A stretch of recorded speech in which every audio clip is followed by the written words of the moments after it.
हरितोषणा नित्यानित्य विवेक वैराग्य सत्संपत्ति समाधिषु। पुण्य श्लोक परमाराध्य प्रातः स्मरणीय अर्चनीय वंदनीय सद्गुरुदेव भगवान के पावन पवित्र युगल चरणों में कोटि सागर प्रणाम। समुपस्थित गुरु भक्तों, श्रद्धामयी माताओं, बहनों तथा आप सभी को सर्वप्रथम लोहड़ी की लाला लोहड़ी की लख लख बधाइयाँ। इसमें सभी के लिए प्रेम बांटते हैं। क्या है? प्रेम प्रधानता होती है। सबसे कर लो प्रेम, जगत में कोई नहीं पराया। मुझ में राम, तुझ में राम, सब में राम समाया। और आज ही पौष की पूर्णिमा को प्रथम स्नान सबने डुबकी लगाई महाकुंभ में। कहते 144 साल बाद ऐसा अवसर प्राप्त हुआ है। टीवी में, मोबाइल में देख रहे हैं सब, इतनी सुंदर व्यवस्था। पहली बार सब कहते हैं देखने को मिली इतनी सफाई शासन की तरफ से भी। चप्पे चप्पे पर पुलिस खड़ी है, सब सुविधाएं, गाड़ी की भी, रिक्शा की भी सब सुविधाएं वहाँ पर देख करके बड़ा आश्चर्य होता है। हम भी आओ मन से ही डुबकी लगाते हैं। मार लो डुबकी, मार लो डुबकी, गंगा बहती ज्ञान की। मार लो डुबकी, मार लो डुबकी, गंगा बहती ज्ञान की। अब भी जो स्नान किया ना, ये काया किस काम की। अब भी जो स्नान किया काया किस काम की। मार लो डुबकी, मार लो डुबकी, गंगा बहती ज्ञान की। मार लो डुबकी, मार लो डुबकी, गंगा बहती ज्ञान की। अब भी जो स्नान किया ना, ये काया किस काम की। अब भी जो स्नान किया ना, ये काया किस काम की। गंगा जी में भी डुबकी लगाई और ज्ञान गंगा में भी डुबकी लगा लीजिए। काया अगर सत्संग नहीं सुना, इस ज्ञान गंगा में डुबकी नहीं लगाई, उस गंगा जी में डुबकी लगाने के लिए वहीं पर ही जाना पड़ेगा। गंगा जी घर नहीं आएगी और ये ज्ञान गंगा कहीं पर भी ले जाएगी। इसमें डुबकी लगाने से जन्म जन्मांतर, कल्प कल्पांतर, युग युगांतर के सारे पाप ताप संताप नष्ट हो जाते हैं।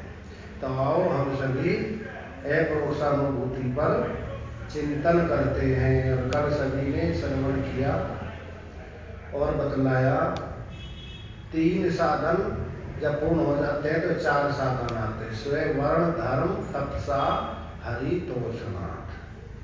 और जब ये 4 साधन आते हैं तो मोक्ष का दरवाजा खुल जाता है। साधन 4 हृदय जो धारे, मुक्ति पाने वही पधारे। तो कौन से साधन है? सबसे पहले बताते हैं नित्यानित्य विवेक विचारम। नित्य और अनित्य का विचार करें। सबसे पहला साधन क्या है? विवेक। बिन सत्संग विवेक न होई, राम कृपा बिन सुलभ न सुने। बिना सत्संग के विवेक नहीं होता। विवेक का क्या अर्थ है? विवेक का अर्थ क्या होता है? सच असत का विवेक करना। विवेक का मतलब ही क्या है? पृथक्करण। पृथक्करण का मतलब संक्षेप में कहते हैं पृथक्करणा। भाषा में कहते हैं बीनना। चावल बनाते हैं तो उसमें से विजातीय तत्व निकाल लेते हैं। कंकड़ हो, कोई कांच का टुकड़ा हो, लकड़ी का टुकड़ा हो, तो क्या करते हैं? दाल बीनते हैं। तो पृथक्करण 2 चीज मिल गई है, आत्मा और अनात्मा, जड़ और चेतन। तो उसको बीन करके जो विजातीय है उसको निकाल लीजिए, सजाते रहने दीजिए। अंतःकरण में ज्ञान और अज्ञान मिल गया है, पवित्र और अपवित्र मिल गया है, इसका विवेक कीजिए। और विचार सागर में आता है अविनाशी आत्म अचल, जगता ते प्रतिकूल, ऐसा ज्ञान विवेक है सब साधन को मूल। सबसे पहले क्या होता है? अविनाशी आत्म अचल। आत्मा है अविनाशी, संसार है विनाशी। आत्मा है सर्वव्यापक, ये है सीमित। आत्मा है सब जगह, ये है एक जगह। अविनाशी आत्म अचल। जगत आते प्रतिकूल, जग इसके प्रतिकूल। ऐसा ज्ञान विवेक है। सब साधन का ये मूल है, सब साधन यहीं से शुरू होते हैं। अगर विवेक ही नहीं है तो कोई साधन भी होने वाला नहीं है। तो सबको तो विवेक होता है। दो चीज बताते, एक होते श्रद्धा, एक होते विवेक। अगर हमारे अंदर विवेक नहीं है तो जिनके अंदर है उनकी मान लीजिए, उससे भी काम हो जाएगा, श्रद्धा से भी पूरा काम हो जाएगा। अगर उनके प्रति श्रद्धा हो, वेद में और वेद वाक्यों में, गुरु में और गुरु वाक्यों में पूर्ण श्रद्धा हो, तब भी काम बन जाएगा। श्रद्धावान लभते ज्ञानम। श्रद्धावान को ज्ञान की प्राप्ति हो जाएगी। जैसे आप गाड़ी चलाना जानते, मैं नहीं जानता, पर मेरे को आप पे पूरी श्रद्धा है, ठीक ले जाएंगे, तो जहाँ पहुँचेंगे भी पहुँच जाओ। अब फ्लाइट में हम श्रद्धा कर लेते हैं ना कैप्टन, ये बिल्कुल सही ले जाएंगे, पहुँच जाते हैं। भले हम फ्लाइट नहीं चला रहे हैं, फिर भी जहाँ भी पहुँचते हैं अभी पहुँच जाते हैं। ट्रेन में ड्राइवर हम जानते भी नहीं, पहचानते नहीं, श्रद्धा है ये ठीक ले जाएंगे, जहाँ ड्राइवर जाता है हम भी पहुँच जाते हैं। तो इसी प्रकार कहते हैं विवेक नहीं है तो श्रद्धा कर लीजिए। किस पर? सदगुरु वेद वचन विश्वास। पूर्ण श्रद्धा होगी तो जरूर पहुँच जाएगा। इसीलिए वेद भी कहते श्रद्धस्व तात श्रद्धस्व। और विवेक और श्रद्धा फिर तो कहना ही क्या। अगर विवेक है और शास्त्रों में उपनिषदों पर श्रद्धा नहीं है तब भी नहीं पहुंच सकता। और जानता नहीं, पढ़ा लिखा भी नहीं, पूरा विश्वास है, श्रद्धा है तो जरूर पहुंच जाएगा। इसीलिए कहा निश्चय गुजरिया पार उतर गई, पंडित हुआ भजीता, हरि साचे मन के मीता। जिसको पूर्ण विश्वास है जरूर पहुंच जाएगा। वृंदावन में गए थे ना, एक माता जी रोज कथा सुनती थी। एक दिन पंडित जी ने कहा बोलो राधे श्याम, यमुना क्या भवसागर से बीसी मंत्र से काम, बोलो राधे श्याम। राधे श्याम बोलो, जमुना जी में पूछो, जमुना जी भी रास्ता दे देती। अब गुरु जी को विश्वास हो गया जब गुरु जी कह रहे हैं, उसने जाके राधे श्याम बोला और छलांग लगा, रास्ता दे दिया यमुना जी। बोले मेरे तो रोज 5 रुपए आने के लगते, 5 जाने के लगते, महीनों तक बचते रहे। गुरु जी को जाके निमंत्रण दिया, हमारे यहाँ पर आपकी भिक्षा है। बोले मैं तो आपका घर नहीं जाता, मैं लेने के लिए आऊंगी। तो लेने के लिए आई। अब चलती रही, मैंने सोचा यमुना जी करा इनकी झोपड़ी होगी। यमुना जी पर ले गई। बोले गुरु जी चलो यमुना जी रास्ता दे देगी, राधे श्याम बोलो और छलांग लगाओ। गुरु जी को विश्वास नहीं था, बोल तो रहे थे गुरु जी।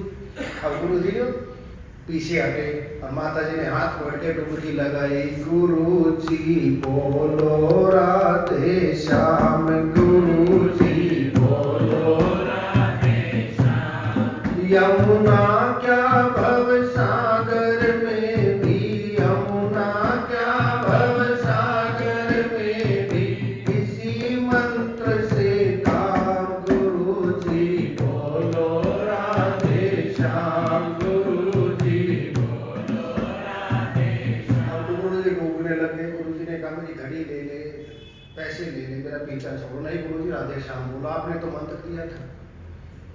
गुरु जी ने कहा मेरा बेटा है थानेदार है, तुझको छोड़ेगा नहीं, पीछा छोड़ो। बोले नहीं गुरु जी मैं छोड़ने वाली नहीं। अंदर ले गई, भगवान से प्रार्थना की। भगवान ने कहा इनको विश्वास नहीं, उन्होंने बोल तो दिया है और तुमको विश्वास है, विश्वासो फलदायक। कहे कबीर सुनो भाई साधो, मैं तो हूँ विश्वास में। जिसको श्रद्धा और विश्वास है, विवेक की भी ज़्यादा जरूरत नहीं है। महापुरुषों पर विश्वास हो तब भी काम बन जाता है, श्रद्धा हो गई तब भी काम बन जाता है। तभी संतों ने संतों ने कहा है हरि साचे मन के मीता, हरि साचे मन के मीता, हरि साचे मन के मीता, हरि साचे मन के मीता। नीचे गुजरिया पार उतर गई, नीचे गुजरिया पार उतर गई, पंडित हुआ भजीता, हरि साचे मन के मीता, पंडित हुआ भजीता, हरि साचे मन के मीता, हरि साचे मन के मीता, हरि साचे मन के मीता, हरि साचे मन के मीता। कबीरा ने कब वेद पढ़े हैं, कबीरा ने कब वेद पढ़े, रविदास पढ़ी कब गीता, हरि साचे मन के मीता, रविदास पढ़ी कब गीता, हरि साचे मन के मीता, हरि साचे मन के मीता, हरि साचे मन के मीता, हरि साचे मन के मीता, हरि साचे मन के मीता। रविदास कब गीता पढ़ी है, कबीर ने कौन से वेद पढ़े? श्रद्धा विश्वास पूर्ण था। तो कहते हैं नित्यानित्य विवेक होना जरूरी है। अगर विवेक नहीं है तो श्रद्धा रखो। वेद बिल्कुल सत्य कहते हैं, महापुरुष सत्य कहते हैं। जैसे कुंभ में हम सुन रहे हैं ना, देखिए हमने जाके इतनी सुंदर व्यवस्था है, सब कह रहे हैं उन पर विश्वास है, जो जा रहे हैं ना और देख रहे हैं मोबाइल में, टीवी में, बहुत सुंदर व्यवस्था है, तो हमको विश्वास हो गया, भले हम गए नहीं फिर भी विश्वास है। तो वेद शास्त्र उपनिषद कहते हैं इन पर विश्वास करें और विवेक हो जाए तो कहना ही क्या, तो नित्य और अनित्य का विवेक करके। सत्संग में क्या बताया जाता है, ये अनित्य है और ये नित्य है, तो पृथक्करण कर लीजिए। और पृथक्करण नहीं किया और संसार में हमने प्रवेश किया तो दुखी रहेंगे, रोते रहेंगे। और पृथक्करण कर लिया तो कोई परेशानी नहीं आएगी। दो महात्मा सोपाची थे दोनों, वृंदावन में तो बहुत है ना सोपाची, अपने हाथ से बनाते हैं अपने आप खाते हैं, उसको बोलते हैं सोपाची। तो दोनों गाँव में गए, चावल लिए, दाल लिए, खिचड़ी बनाना शुरू किया। एक जल्दबाज था और एक बड़ा शांत था, तो बैठ करके बीनने लग गया। दूसरे ने कहा कब तक बीनते रहेंगे, हम तो ऐसे ही बना लेते। उसने बनाई खिचड़ी, बनाने के बाद खाना शुरू किया। एक गिलास आया, दूसरा, तीसरे गिलास में कंकड़ आ गई जार के नीचे और बोला भैया। दूसरे ने कहा क्या हो गया भैया, और उसने बीन करके आराम से खिचड़ी बनाई और आंखें मीच करके खा रहा है, कोई परेशानी नहीं आई। अब उसने बीनना शुरू किया। तो खिचड़ी बनने से पहले बीनना ठीक है कि बनने के बाद? कब कथा ठीक? पहले ही बीन लिया, उसको कोई परेशानी नहीं आई। और जिसने बीना नहीं वो दुखी हो रहा है, अब कैसे बीने। तो भगवान श्री राम ने गृहस्थ में जाने से पहले योग वासिष्ठ सुना और अपने आप का पृथक्करण कर लिया। राज्य मिल रहा है तब कुछ नहीं, और वनवास मिल गया तब कुछ नहीं, क्योंकि अपने आप को अलग कर लिया। ये सारा स्वप्न ही है, झूठा ही है, मिथ्या है, प्रतीति मात्र है। मिल गया तब कुछ नहीं मिला तब कुछ नहीं। तो पहले ही बीन लिया अपने को, और हमने बीना नहीं तो दुखी हो जाते हैं, परेशान हो जाते हैं। ये समस्या आ गई, ये समस्या आ गई, ये समस्या आ गई। महापुरुषों को आई और चली गई, क्योंकि उन्होंने समझ लिया है ब्रह्म सत्यम जगन मिथ्या, जीवो ब्रह्मेव नापर है, ब्रह्म ही सत्य है। इसका क्या बिगड़ना, क्या बनना, क्या आना और क्या जाना है, तो सदा प्रसन्न रहते हैं। ये हो गया विवेक। दूसरा साधन बताते हैं वैराग्य। नित्यानित्य विवेक और वैराग्य कितना? बोले ब्रह्म लोक लो भोग जो चाहिए सबन का त्याग, वेद अर्थ ज्ञाता मुनि ताही कहत वैराग्य। इस लोक की नहीं, ब्रह्मलोक तक, क्योंकि इस लोक के भी और ब्रह्मलोक के भी जितने भोग है, पाताल लोक के नहीं पता, नीचे कौन जाना चाहता है? नीचे तो हमको वैराग्य पहले से ही है, जितने भी है दुख रूप भी है, ब्रह्मलोक लोक भोग जो चाहे सबन का त्याग। और वेद अर्थ ज्ञाता मुनि, वेद भी, शास्त्र भी, मुनि भी और संत भी, सब इसका मतलब कहते हैं वैराग्य। काक विष्ठावत, जैसे कौवे ने पीठ की है, उसको देखने में हमारी आसक्ति होती है, या कोई थूक दे उधर देखने की इच्छा नहीं होती। तो इसी प्रकार जिसका मन उधर से हट गया है उसको बोलते हैं वैराग्य। और वैराग्य में त्याग की भावना होती है। वैराग्य का मतलब खाली करना, अपने अंदर जो भरा हुआ है उसको खाली करना। और जितना वेट कम होता है इतना ही आसानी रहती है यात्रा में, और जितना ज़्यादा होता है इतना ही परेशानी रहती है। तो इसलिए कहते हैं वैराग्य। वैराग्य अर्थ है त्याग। रामकृष्ण परमहंस कहते थे, बोले गीता जी का अर्थ क्या है? किसी ने पूछा, उन्होंने कहा 10 बार बोलिए, अपने आप अर्थ निकल आएगा। बोल के देखो गीता जी आप 10 बार, गीता गीता गीता गीता गीता गीता, त्याग ही बन जाएगा अपने आप। गीता का अर्थ है त्याग शांति निरंतरम। त्याग से ही शांति मिलेगी, दूसरा उपाय कुछ नहीं है। बिना त्याग के शांति मिलने वाली नहीं है। तुलसीदास जी भी कहते रैन का भूषण हिंदू है, दिवस का भूषण भानु, दास का भूषण भक्ति है, भक्ति का भूषण ज्ञान, और ज्ञान का भूषण त्याग है, और त्याग का भूषण, ज्ञान का भूषण ध्यान है, ध्यान का भूषण त्याग, और त्याग का भूषण शांति पद तुलसी अमल आधार। रात्रि का भूषण क्या है? चंद्रमा। तो दिन का सूर्य। दास का भूषण है भक्ति, और भक्ति का भूषण है ज्ञान। भक्ति के कितने पुत्र है? 2 है ना। बड़ा कौन सा है? ज्ञान है बड़ा कि वैराग है? वैराग बड़ा है। वैराग के बाद ही तो ज्ञान आएगा। वैराग और ज्ञान, एक माँ पर गया और एक पिताजी पर। भक्ति के पति कौन है? भागवत तो सुनते हैं ना, भगवान। कौन है? भगवान। तो एक बाप पर गया, ज्ञान गया बाप पर, और वैराग्य गया भक्ति पर।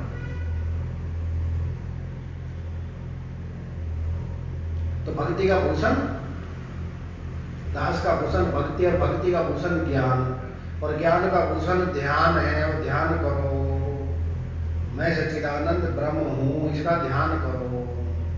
और ध्यान का भूषण शांति पद। क्या है? ध्यान का भूषण त्याग है। जो अविनाशी है उसका त्याग करे, अविनाशी को ग्रहण करे। और शांति का भूषण तुलसी अमल आधार। त्याग शांति निरंतरम, त्याग से ही शांति मिलेगी, दूसरा उपाय नहीं। किसका त्याग करे? संसार का? बोले नहीं। योग वशिष्ठ में कथा आती है, महर्षि कच्छ ने पूछा पिताजी परमानंद की प्राप्ति का उपाय क्या है? बोला बेटा त्याग करो, त्याग से ही शांति मिलती है। उन्होंने सोचा ठीक है, घर का त्याग, एक डंडा, कॉपी और एक कमंडल, 3 चीज रखी और चलते रहे। सालों तक भिक्षा मांग के खाए, भ्रमण करते रहे। आकर के कहा पिताजी शांति नहीं मिली। बोला बेटा त्यागा शांति निरंतरम, त्याग से शांति मिलेगी, त्याग करो। सोचा क्या त्याग न रह गया, चलो ये कॉपी भी त्याग दे दे, करमंडल भी, डंडा भी। अब कुत्तों से परेशान हो गया, कुत्ते भोंकने के लिए शुरू हो गए। मुश्किल से 1 वर्ष बिता। बोले पिताजी अब भी शांति नहीं मिली। बोले त्याग करो। बोले अब तो ये शरीर ही रह गया है, चलो इसको भी चिता पर डाल देते। अग्नि डाल के उसमें कूदने के लिए तैयार हुए। हाथ पकड़ लिया, बेटा जो अंदर ये कामनाएं है ना, इच्छाएं है, वासनाएं, इनका त्याग कीजिए। अंदर से बंधे हुए, बाहर से बंधे हुए नहीं है। शरीर से कहीं भी रहे, जो अंदर सर्व वासना त्याग है। जब अंदर की वासनाएं, इच्छाओं का त्याग हो जाएगा तब परम शांति की प्राप्ति होती है। तो वैराग्य का अर्थ क्या है? त्यागना। जिसने त्याग कर दिया, क्योंकि अंदर जो इच्छाएं है ना ये परेशान कर रही है, अंदर वासनाएं परेशान कर रही है, कामनाएं परेशान कर रही है। तो ये अंदर से दुर्गंध आ रही है, इसके कारण आ रही है। एक गांव में एक ही कुआं था और उस कुएं में से सब पानी पीते थे, बड़ा मीठा मधुरधन, सब बड़े प्रसन्न थे। उसमें से थोड़े दिन बाद दुर्गंध शुरू हो गई। अब गाँव वालों ने सोचा किसी ने हमारे कौवे को नजर लगा दी है, बांध दिया है। दूसरे गांव में एक महात्मा जी रहते थे, उनके पास गए। महात्मा जी पढ़े लिखे थे, उन्होंने सोचा कोई बांधा बांधा नहीं है, इनको भ्रांति हो गई, कोई जीव जंतु उसमें मर गया है, उसके कारण आ रही है। बोले जाओ सारा पानी बाहर निकालो। उन्होंने जाके बाल्टी, उसे मोटर तो पहले होती नहीं थी, सारा पानी बाहर निकालो। 1 घंटे तक ठीक रहा, फिर दुर्गंध आनी शुरू हो गई। बोले गुरुजी फिर दुर्गंध शुरू हो गई है। बोले तुमने पानी बाहर निकाला? हाँ जी, सारा जल बाहर निकालना है। उसमें किसी ने ईंट पत्थर डाला है, उसको भी निकाला। उसको निकाला तो उसमें कुतिया मर गई थी, उस कुतिया के कारण दुर्गंध आ रही थी। तो इसी प्रकार हम जप भी करते हैं, तप भी करते हैं, पूजा भी करते हैं, पाठ भी करते हैं, तीर्थ भी करते हैं, और जब तक ये कामनाओं की इच्छाओं की कुतिया मरी है तब तक दुर्गंध ही आती रहेगी। और जिस दिन ये निकल जाएगी दुर्गंध आना बंद हो जाएगी। फिर कहीं भी रहे सदा प्रसन्न रहते हैं। पूरे है वही मर्द जो हर हाल में खुश है। दुखा पे सुलाया तो जाके हाट में सोए, रास्ते में सुलाया तो जाके बाट में सोए, घर बार सुलाया तो वही छोड़ के बैठे, मोड़ा उन्होंने जिगर को मुंह मोड़ के बैठे। गुदड़ी जब उड़ाई तो वही ओढ़ के बैठे, घर साल उड़ा दी तो उसी साल में खुश है। पूरे है वही मर्द जो हर हाल में खुश है। अब हर हाल में खुश कौन रह सकता है? जिसके अंदर से कामनाएं इच्छाएं निकल गई है। आप कहेंगे कैसे निकल सकती? सारी कामनाएं कैसे दूर हो सकती है? गीता जी में भगवान यही कहते, पर जहाती यदा कामान सर्वान पार्थ मनोगतान। जब जड़ समेत सारी कामनाओं को निकाल दीजिए। विदेश में गीता जी के बोले बिना कामना के कर्म कैसे कर सकते? पहले कामना होती है हमारी, तभी तो कर्म करते हैं। तो पूछते हैं सूर्य को क्या कामना है, चंद्रमा को क्या कामना है, कल कल बहती गंगा मैया को क्या कामना है, और छोटा बच्चा है 6 महीने को, उसे क्या कामना है? वो रोता है तो किसी कारण से रोता है, भूख लगे, प्यास लगे, मच्छर काटे, मच्छी काटे, या धूप लगे। वैसे तो खेलता रहता है, पैर मारता रहता है। और अब बिना कारण के खुशी नहीं होते। थोड़ी देर होते हैं, कोई लाभ होता है, थोड़ी देर में फिर मुरझा जाते हैं, थोड़ी देर होते हैं फिर मुरझा जाते हैं। जब बड़ा होता है तो कारण से हंसता है, और उनको कोई पीछा ही नहीं है, मस्त है अपने आप में। तो ज्ञानी भी जिसको नित्यानित्य विवेक है, वैराग्य आ गया, वो सदा खुश रहता है, प्रसन्न रहता है, आनंदित रहता है। तो अपने आप नहीं आता तो उनसे सीखो। किससे सीखो? हर हाल में खुश रहना संतों से सीखा जाए। हर हाल में खुश रहना संतों से सीखा जाए। महफिल में मस्त रहना संतों से सीखा जाए।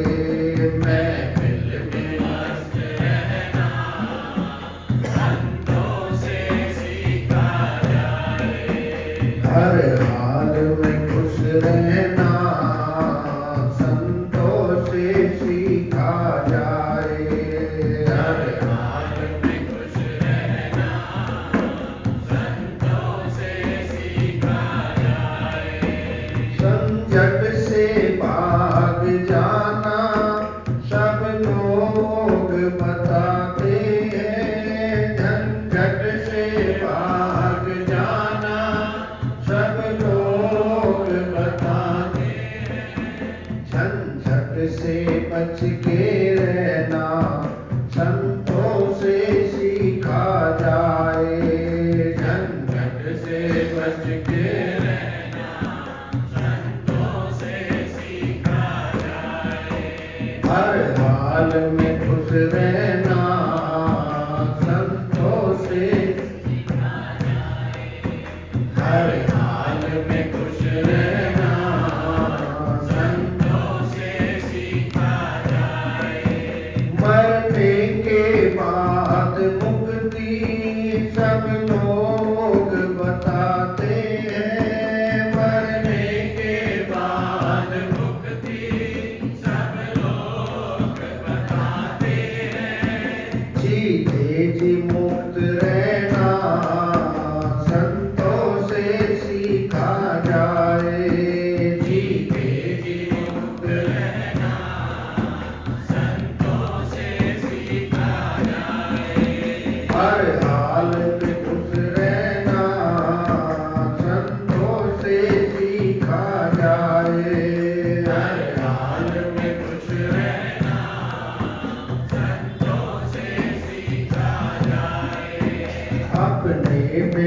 मस्त रहना संतों से सीखा जाए। अपने में मस्त रहना संतों से सीखा जाए।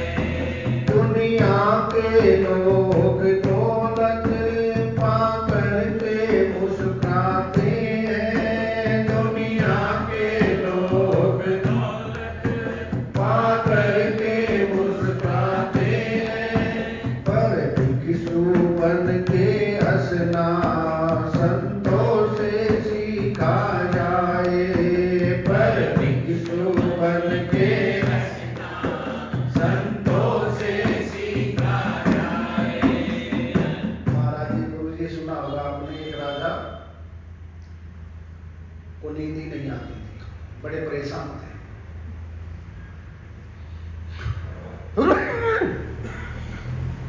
ब्राह्मणों से पूछा, विद्वानों से, मेरे को नींद कैसे हो सकती है, मैं सुखी कैसे रह सकता हूँ? बोले किसी गरीब का कुर्ता मांग लीजिए, वो पहन लीजिए, नींद आने से हो जाए, सुखी हो जाएगी, पर जाना अकेले। अब राजा गए, एक आदमी जा रहा था, बड़े भाई साहब बड़े प्रसन्न लग रहे हो, आनंदित लग रहे हो, अपना कुर्ता दे दीजिए मुझको। बोले मेरे पास कुर्ता ही नहीं है। मेरे पास कुर्ता भी नहीं, बोले इसके पास कुर्ता भी नहीं, तब भी इतना प्रसन्न है, इतना सुखी है। मेरे पास सब कुछ होते हुए भी इतना दुखी हूँ। दुख का कारण क्या है उसने बताया, तुम आध्यात्मिकता से जुड़े हुए नहीं हो। संसार को सत्य मान के चलेंगे, कितना भी हो जाए दुखी रहेगा, झूठा मानेगा तो वो सुखी रहेगा। या तो दीवाना हंसे जिसको तू तौफीक दे, वरना इस दुनिया में रह के मुस्कुरा सकता है कौन? या तो कोई ज्ञानी हंसे या जिस पर भगवान कृपा करते हैं, वरना इस दुनिया में रह के मुस्कुरा सकता है कौन? तो इसलिए कहते हैं दुनिया के लोग दौलत पाकर के मुस्कुराते, पर भिक्षु बन के हंसना संतों से सीखा जाए। ये क्या हो गया? वैराग्य। ब्रह्मलोक लो भोग दो चाहे सबन का त्याग, वेद अर्थ ज्ञाता मुनि ताही कहत वैराग्य। और तीसरा साधन आ गया षट संपत्ति। कितने प्रकार की? षट का मतलब संक्षेप में 6। जिसके पास संपत्ति होगी वो खरीद सकता है यहाँ सत्संग से, संपत्ति नहीं कुछ खरीद नहीं सकता। पैसा नहीं पास मेला लगे उदास। तो 6 संपत्ति। संपत्ति की परिभाषा करो, क्या परिभाषा करेंगे आप संपत्ति? क्या करो? एक तो होते संपत्ति और दूसरी विपत्ति। ते संपत्ति जो सबके पास है कि नहीं, बोरा देते अपनी संपत्ति का बोरा दो, इनकम टैक्स वाले आ जाए तो कितने दिन लगते हैं? जो कम है 2-4 घंटे, जो ज्यादा है 2-4 दिन भी लग जाते हैं। न खाने दे, न पीने दे, न कहीं जाने दे। अब पकड़ो की संपत्ति क्या है? संपत्ति की परिभाषा करते हैं जो सब समय सुख दे, सब जगह सुख दे, सब स्थान में सुख दे, एकांत में सुख दे, बचपन में सुख दे, जवानी में सुख दे, बुढ़ापे में सुख दे, देश में सुख दे, विदेश में सुख दे, सदा सुख दे। उसको क्या बोलते हैं? संपत्ति। और ये संपत्ति से हम संपत्ति समझते हैं, कभी सुख देते कभी दुख देते। इनकम टैक्स वाले आ गए तो दुख दे रही है, दूसरे घर में फेंक देते, इधर फेंक देते, कागजों को काटते हैं कि अब क्या दे रही है? पहले सुख दे रही थी, अब वही दुख दे रही है। रिश्वत लेते हो ऑफिसर पकड़ा गया, पहले क्या दे रहा था? सुख। थोड़ी देर में क्या दे रही है? दुख दे रही है। लेके चले 5, 7, 10, 20 लाख रुपए और पीछे गुंडे पड़ गए और चाकू मारा, छीन करके ले गए, क्या दे रही है? दुख दे रही है। पर भक्कड़ों की, साधकों की संपत्ति सदा दुखी देती है, कभी भी दुख नहीं देती, सुखी देती है। अच्छा ये संपत्ति इकट्ठी की तो भाई बंटवा सकता है, बेटा बंटवा सकता है, आग लग सकती है, कोई छीन सकता है। और ये संपत्ति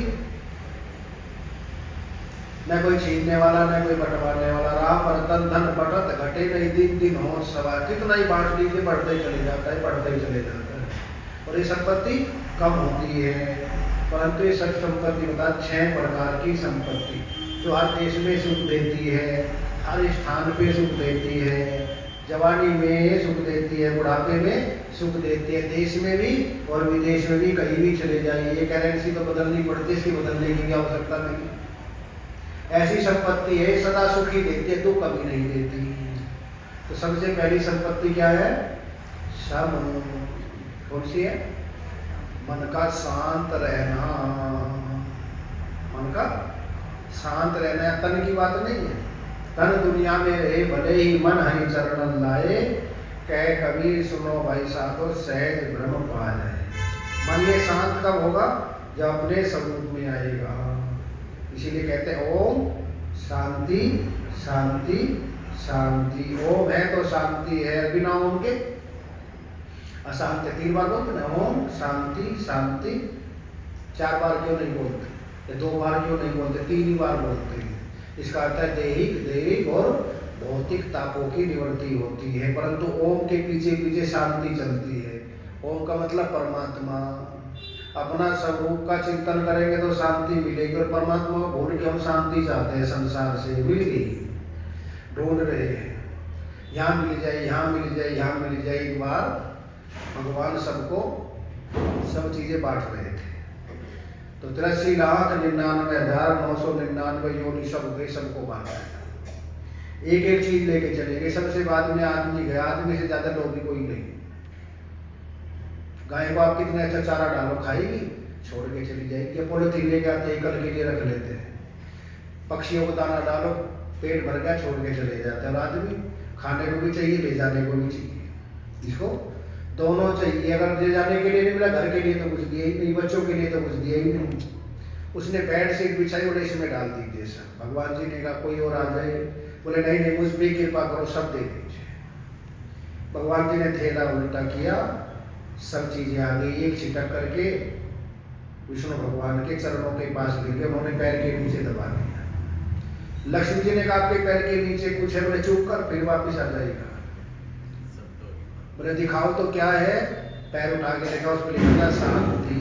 क्या लिखा था? बोले ये आपने क्यों नहीं दी? बोले मैं किसी को देने वाला नहीं। ये बंगलों में ढूंढेगा, शादी में ढूंढेगा, पद में ढूंढेगा, प्रतिष्ठा में ढूंढेगा, देश में ढूंढेगा, विदेश में ढूंढेगा, बच्चों में ढूंढेगा, व्यापार में ढूंढेगा, कहीं नहीं मिलेगी। जब भी मिलेगी मेरे चरणों में मिलेगी। कहाँ मिलेगी? और मेरे चरणों में ढूंढता नहीं, और और जगह मिलने वाली है नहीं। इसलिए रोज गाते हैं हम, मिलता है सच्चा सुख केवल भगवान तुम्हारे चरणों में, भगवान तुम्हारे चरणों में है मिलती यही पल पल छिन छिन रहे ध्यान तुम्हारे चरणों में, रहे ध्यान तुम्हारे चरणों में। मिलता है सच्चा सुख केवल भगवान तुम्हारे चरणों में, भगवान तुम्हारे चरणों में। केवल कहते कोई ऑप्शन दूसरा नहीं छोड़ा, केवल एक ही जगह मिलेगा, संतों के चरणों में या भगवंत के चरणों में। दूसरी जगह है ही नहीं। गीता जी में 2 ही जगह मिला है। अर्जुन को कहाँ मिला? अर्जुन कहता है नष्टो मोहे स्मृति लब्ध्वा तत्प्रसादात् मयाछि। हे द्वारिकाधीश, मुझे आपके चरणों में बैठ के मेरा मोह नष्ट हो गया। दिव्य दृष्टि किसने दी है? भगवान ने दिया अर्जुन को। दिव्यम ददामि ते चक्षु, मैं तुमको दिव्य चक्षु देता हूँ, इससे देखो मुझे। और धृतराष्ट्र को, संजय को किसी ने दी है? धृतराष्ट्र ने ली नहीं। संजय को किसने दी है?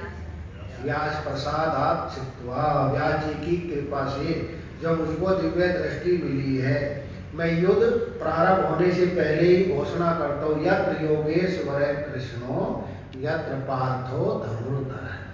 जहाँ भगवान श्री कृष्ण महात्मा अर्जुन है, वहीं विजय है, वहीं श्री है। किसने दिव्य दृष्टि? एक को महात्मा ने दी, दूसरे को परमात्मा ने दी है। दोनों ने दिव्य दृष्टि दी है।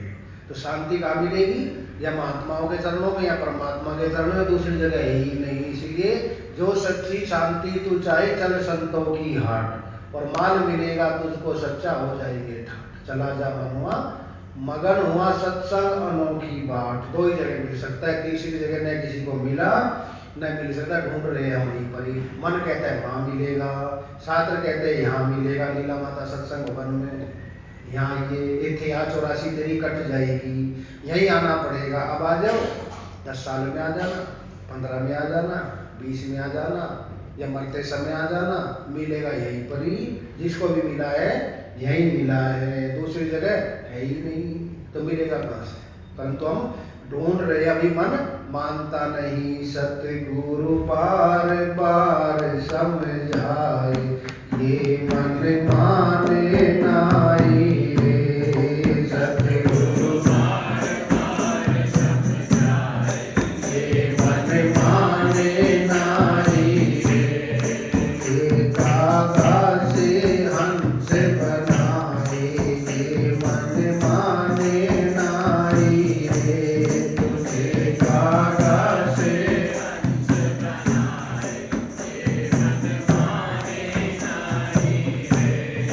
मन है कि मानता नहीं, जानता तो है, ऐसी बात नहीं जानता नहीं, परंतु अभी मानता नहीं। अजब गजब की बात है, जाने है सब कोई, जाने है माने नहीं, यही अचंबा हुए। जानते हुए भी मानता नहीं, क्योंकि झुकाव अभी संसार की तरफ का अभ्यास ज्यादा है, आसक्ति ज्यादा है, उसको महत्व ज्यादा दिया है। अभी निश्चय नहीं हुआ, जिस दिन हो जाएगा मानना शुरू कर देगा।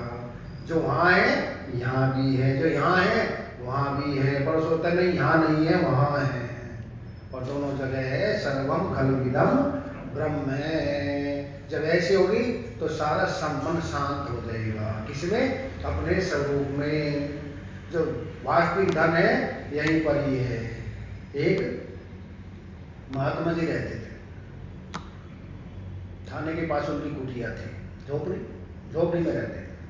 अब महात्मा जी को रोज स्वप्न आए 3-4 दिन से, जैसे जैसे गंगा जी है ना, कोई नदी ऐसे पुल था, और जहाँ पुलिस वाले बैठते, कोई आत्महत्या न कर ले, कोई कूद न ले। जहाँ पुलिस वाले बैठते हैं चौकी पर, उसके नीचे 7 बादशाहों का खजाना है। एक दिन स्वप्न आया, दूसरे दिन आया, तीसरे दिन तक आते रहे। महात्मा जी ने सोचा चलो वहाँ से खजाना ही निकाल लेते हैं, रोज स्वप्न थोड़ी आते हैं, शब्द लगता है स्वप्न। अब गए, घूम रहे तो पुलिस वाले वहाँ बैठे, दिन में बैठे, रात्रि में बैठे। 2 दिन हो गए, 3 दिन हो गए। एक पुलिस वाले ने सोचा ही महात्मा आत्महत्या करना चाहते हैं क्या? रोज चक्कर लगा रहे हैं। बोले महात्मा जी क्या बात है, आप क्यों चक्कर लगा रहे हो? बोले सच बताओ, मुझे 10 दिन से स्वप्न आ रहे हैं, जहाँ ये पुलिस वाले बैठते हैं, ये कुर्सी के लिए 7 बादशाहों का खजाना है, खोद के देखो मिल जाएगा। पुलिस वाले ने कहा महाराज जी आपके सामने झूठ क्या बोलूं, मुझको भी 15 दिन से स्वप्न आते हैं। ये महात्मा जी की जहाँ झोपड़ी है ना, उसका आसन बिछता, उसके नीचे 7 बादशाहों का खजाना है। महात्मा जी आए, खोदा और मिल गया। तो हमारे पास भी 7 बादशाहों का खजाना यही पर ही है, सबके अंदर है। घट घट मेरा साइया, सोना घट नहीं कोई, बलिहारी ता घट की, जा घट पर घट होए। सबके अंदर समान है, न किसी में कम न ज्यादा है। क्यों फिरती है बगड़ बगड़, अपना ही पिछले रगड़ रगड़। यही मिलेगा, जिसको भी मिला यही मिला। दिल के आईने में तस्वीर यार, जब जरा गर्दन झुकाई देख ली। महापुरुषों ने देख लिया, हम बहिर्मुखी हो गए। कितने बहिर्मुखी इतने दुखी, अंतर्मुखी सदा सुखी, बहिर्मुखी सदा दुखी। एस्ते आत्मा अंतर्यामी अमृत है, वो अपना आत्मा अंतर्यामी अमृत यहीं पर ही विराजमान है। तो यही खोज लीजिए। जिन खोजा तिन पाइया, गहरे पानी बैठ, मैं बोरी खोजन चली, रही किनारे बैठ। डर लगता है कभी मैं न मिट जाए, अपना ईगो न मिट जाए, तो इसे वहीं पर ही रह जाते हैं। पर जिसने भी महरूम में हकीकत है, साहिल के तमाशाही, हम डूब के समझे हैं दरियाओं की गहराई। जिसने छलांग लगाई उसको प्राप्त हो जाता है, और इसमें छलांग लगा करके प्राप्त भी नहीं है, तभी कोई चिंता नहीं है। एक संत ने बहुत अच्छी बात कही है, गंगा जी का तैरना, ब्रह्म ज्ञान का विचार, डूब गए तो पार गए और पार गए सो पार। गंगा जी का तैरना, गंगा जी में तैरो, तैर करके पार हो गए तो पार, डूब गए तभी गंगा मैया मुक्ति देने वाली है, तब भी पार ही है। गंगा जी का तैरना, ब्रह्म ज्ञान का विचार, और डूब गए तो पार गए, और पार गए सो पार। इसमें हानि कोई नहीं है, जहाँ से छोड़े वहीं से फिर शुरू हो जाता। अगर ज्ञान नहीं हुआ, भगवान की प्राप्ति नहीं हुई आध्यात्मिक रास्ते में, हानि कुछ नहीं है। जहाँ से छोड़ा है, अर्जुन भगवान से ये पूछते हैं, जो भजन भी करते हैं, सेवा भी करते हैं, तीर्थ भी करते हैं, व्रत भी करते हैं, पूजा भी करते हैं, पाठ भी करते हैं, और ज्ञान प्राप्त हुआ नहीं, वे मरते हुए दुर्गति हो जाती है। जैसे बादल हवा छीन बीन कर देती है, ऐसे हो जाते हैं पहले। सौलभ अवश्य धर्म से प्रायते मैं तो गया।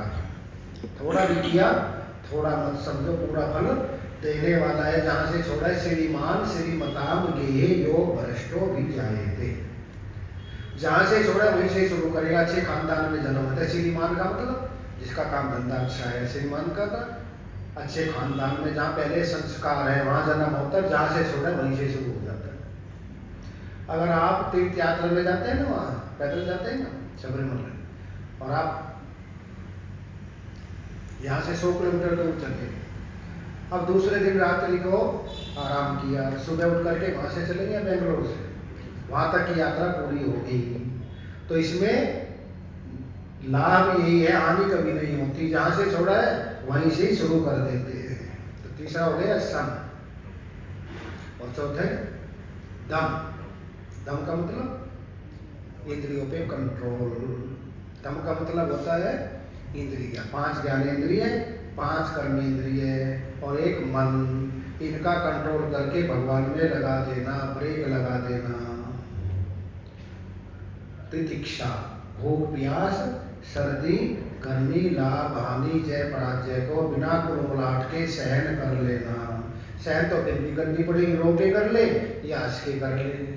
देखो, एक तो मीठा छोड़ता है अपनी इच्छा से, वो हो गया वैराग, और एक डॉक्टर के कहने छोड़ता है, वो हो गई बीमारी। आपको शुगर है, आपके लिए ये जहर है, अच्छा जी मैं पीत होकर के छोड़ दिया, वो क्या हो गया बीमारी। और ये कहते मेरी इच्छा ही नहीं है खाने को, तो मैं 200 ग्राम खा सकता हूँ, मेरी इच्छा ही नहीं है, तो क्या हो गया वैराग्य। उपरति, उपरति का अर्थ है उपराम हो जाना, कुछ लेना न देना, मगन रहना। किसी ने कहा हमने सुना है लंका सोने की है, बोला हमको क्या, हमारे कान तो खाली पड़े हुए हैं। तो हर जगह से उपराम हो जाना और अपने लक्ष्य पर ही ध्यान रखना, लक्ष्य नहीं रखना चाहिए। पहले अपना लक्ष्य निर्धारित कर ले और फिर चलना शुरू करें। उन्हें साधना कठिन तत्व है जो बिना लक्ष्य के ध्यान करे। किसके? बिना लक्ष्य के ध्यान करे और फिर बैठ करके तितिक्षा उपरति अपने मन को समझाए।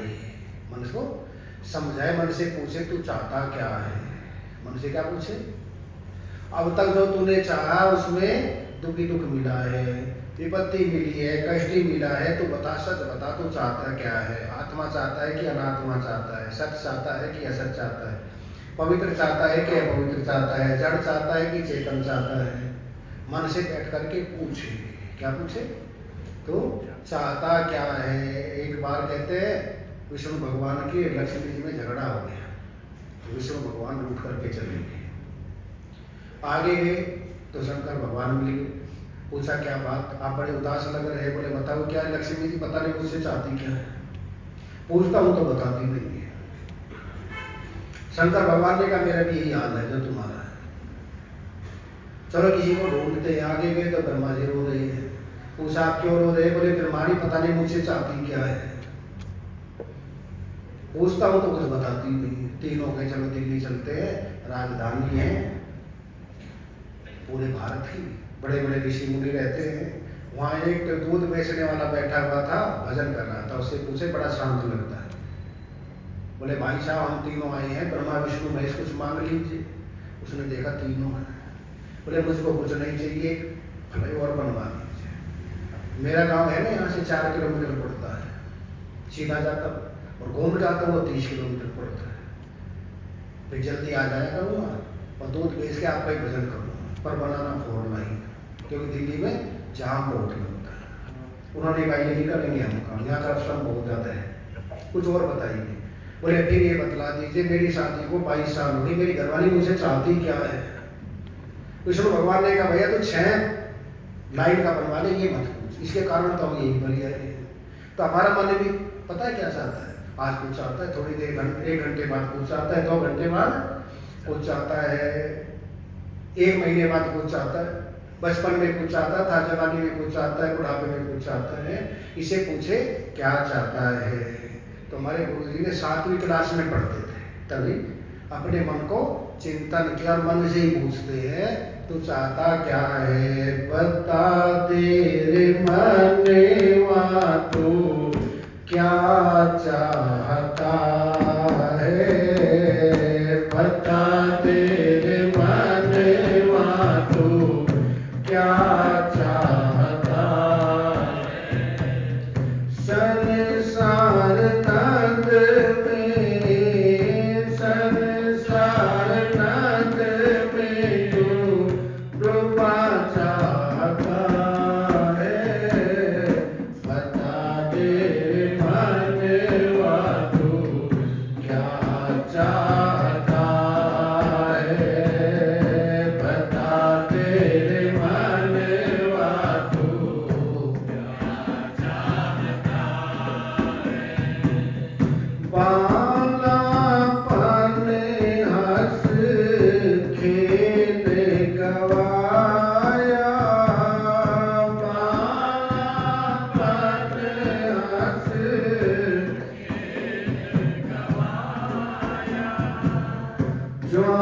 जवानीपन में तू घर भाया, जवानीपन में तू घर भाया, आया बुढ़ापा क्या, आया बुढ़ापा क्या खुदा चाहता है,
शक्ति सहित श्री आत्म में समा जा, शक्ति सहित आत्म में समा जा, शिवो हम रूप हो जो, शिवो हम रूप हो जो, विशुद्धानंद चाहता है, बता दे रे मन तू क्या चाहता है, बता दे रे मन तू क्या चाहता है। संसार तक में, संसार तक में तू डूबा चाहता है, बता दे रे मन तू क्या चाहता है, बता दे रे मन तू क्या चाहता है। तो मन से पूछते हैं तू चाहता क्या है, किसे पूछे? अपना मन ही बता सकता है, दूसरा तो अनुमान लगा सकता है। इस मन से ही पूछे, सत्य को चाहता है कि असत्य को? अगर सत्य चाहता है तो इसको समझ आए। और तीन तरह से समझाया जाता है मन को, रोचकता, भयानकता और यथार्थता। ऐसे समझा करके अपने स्वरूप में लगाए। भयानकता, अगर नहीं मानेगा नरक में जाना पड़ेगा, और कितने हजार वर्षों करोड़ों वर्षों तक नरक भोगते रहेंगे। अजामिल को देखो, 28 प्रकार के नरकों का वर्णन किया। अजामिल नरकों से नरके, कुंभीपाक, अर्धकुंभिका, तामिस, अंधतामिस, ते भयानकता। रोचकता, नाम ही नाम रहेगा। फिर स्वर्ग निवास करेंगे, वैकुंठ में ठाकुर जी के चरणों में बैठेंगे। यथार्थता, अपने स्वरूप की प्राप्ति होगी तो जन्म मरण की श्रृंखला का छेदन हो जाएगा। तो तीन तरह से मन को समझाए। क्या हो गया? श्रद्धा और समाधान। समाधान छोटी मोटी बातों का अपने आप ही कर ले। चौथा फिर मुमुक्षुता। मुमुक्षुता पर कल चिंतन करेंगे, क्योंकि दो तरह से होते, एक होते मनोमयी सृष्टि और एक होती मानसमयी सृष्टि। हमें मनोमयी सृष्टि का नाश करना है। जो मन से हमने बनाई है वो दुखी कर रही है। जो मान से भगवान ने बनाई उसमें कोई दुख नहीं है। जो हमने बनाई है, भगवान ने हम सब बनाए हैं। मेरा बेटा हो गए दुखी, मेरी बेटी, मेरी पत्नी, टैड मार का अपना लगाते दुखी हो गए। मान तो किसी का अभिमान है हमारा। तो मुमुक्षुता की कैसे प्राप्ति हो, कल इस पर और चिंतन करेंगे। और कल मकर संक्रांति भी है, उसके विषय में भी बतलाया जाएगा। बोल वृंदावन बिहारी लाल की जय। बोल शंकर भगवान